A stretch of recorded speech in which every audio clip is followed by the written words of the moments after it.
Here is a thought that might feel a little uncomfortable. Most women spend months trying to figure out whether a man respects them. They watch how he treats them on good days. They analyze his texts. They ask their friends, does this seem like he cares, or am I just telling myself a story? But here is what almost no one tells you. The answer doesn't live in the good days. It lives in one very specific moment.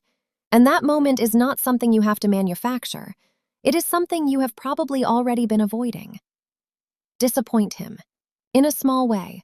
Not as a test, not as a game, just stop softening your no. Stop rearranging your life to avoid the moment where you want one thing and he wants another. And then watch what happens. Because how a man responds when he doesn't get what he wants from you, that is the rawest, most unfiltered data you will ever receive about who he actually is. I call this the warmth after no test.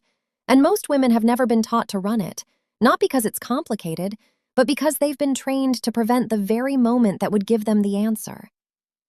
Let me give you a concrete example because this matters. It's Friday afternoon, you've had a long week. Your best friend texts you, "Dinner tonight? Just us. I need to vent."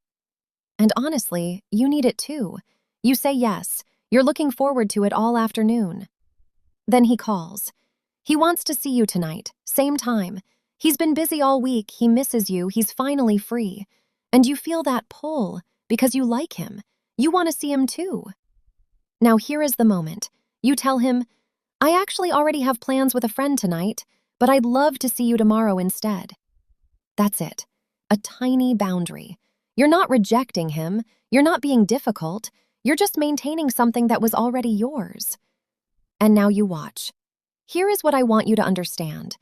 There is a difference between disappointment and punishment, and it's one of the most important distinctions you will ever learn in relationships. Disappointment is human. It's okay. If he says, that's too bad, I was really looking forward to tonight, but okay, let's do tomorrow. That is healthy. That is a man who can feel something without making you responsible for fixing it. Punishment is different. Punishment is when his warmth disappears, when the texts get shorter, when there's an edge to his voice that wasn't there 5 minutes ago, when he says, "Fine, whatever," but you can feel that it is absolutely not fine. Or, and this one is harder to spot, he doesn't get cold, he gets reasonable. He says, "I just don't understand why you can't reschedule. I mean, we barely see each other. You can see her anytime."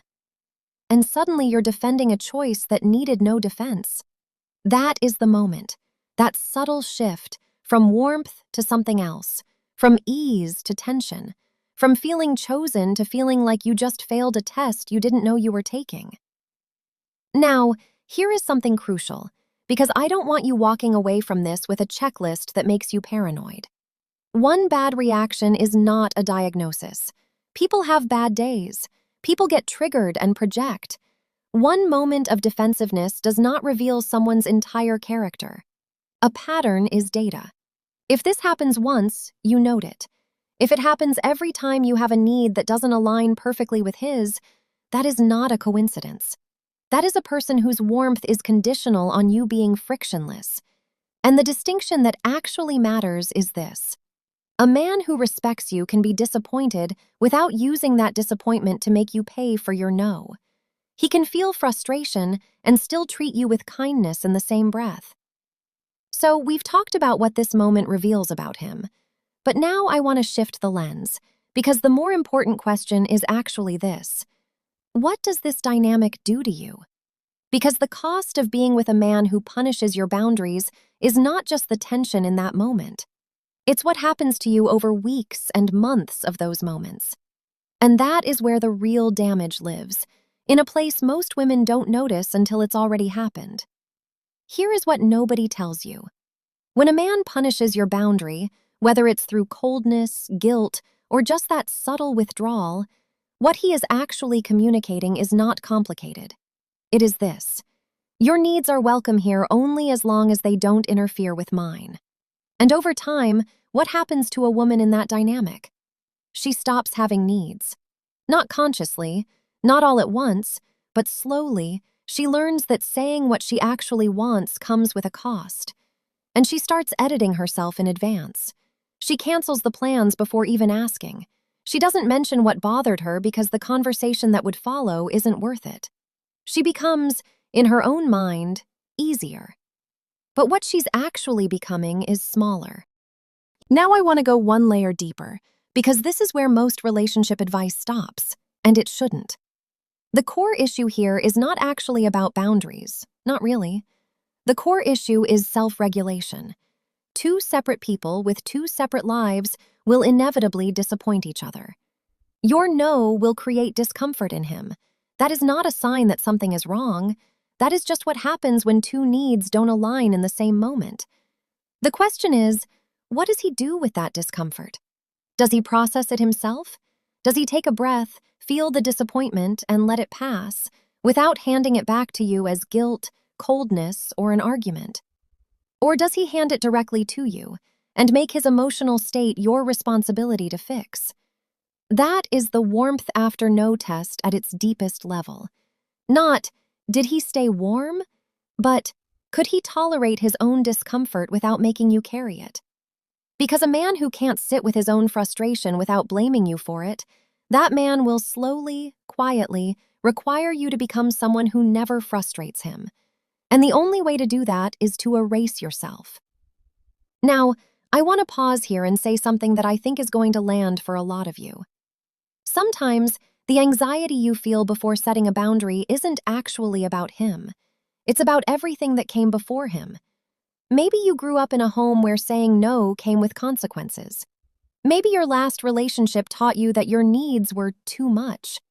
Maybe you've learned, somewhere, from someone, that the only way to be loved is to be easy. If that's true for you, first of all, I see you. And second, that anxiety is real, but it is not automatic evidence that he is unsafe. It is evidence that you are carrying an old wound into a new room. The question is, what does he do when that wound shows up? Does he reinforce the old lesson, or give you a different experience? Because a man who is safe for you doesn't punish your anxiety. He doesn't make you feel broken for having it, he just stays warm. And in staying warm, he teaches you something that words alone cannot deliver. Sometimes healing is simply discovering that you can disappoint someone and they don't disappear. So how do you actually read this moment without overthinking it into paralysis? Your body may notice the shift before your mind can explain it. That tightening in your chest, that sudden urge to apologize, that feeling that you need to fix something, even though you didn't do anything wrong. Pay attention to that, but don't treat anxiety as proof. Compare the feeling with the pattern. One moment of discomfort could be your old fear talking. Several moments across different situations with the same cold shift each time, that is information. And here's the question that cuts through the noise. Did he actually punish your boundary, or did an old fear expect him to? Sitting with that distinction, honestly, calmly, is one of the most clarifying things you can do. So instead of trying to decode his text messages for hidden meaning, notice what happens in your body the next time you say no to something small. Instead of explaining yourself for 5 minutes before you set a limit, try stating it simply. I can't tonight, but I'd love to tomorrow. No apology, no justification, just a clear, kind boundary. And then observe. Instead of telling yourself, I'm probably overthinking this, compare the feeling with the pattern over time. Not one moment, several. Because you don't need a dramatic confrontation to get the answer. You just need to stop preventing the moment where the answer naturally appears. Here is what I want to leave with you. You don't learn whether a man respects you when he gets what he wants. You learn it when he doesn't. When you inconvenience him slightly. When your life doesn't bend perfectly around his.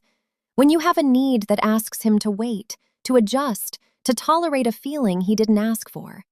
That's when you see it. Healthy relationships aren't relationships where two people never disappoint each other. They're relationships where disappointment doesn't threaten connection. You can say no and still be loved. He can be disappointed and still be kind. You can want different things in the same moment without either person having to become smaller. The right man will not require you to betray yourself in order to be chosen. And the right relationship will not ask you to disappear piece by piece just to keep the peace. So the next time you feel that small hesitation before saying what you actually need, notice it, name it, and then say it anyway. Clearly, kindly, without apology. And then watch. Because what happens next isn't just information about him, it's also information about whether you are ready to stop abandoning yourself in the hope that someone else won't.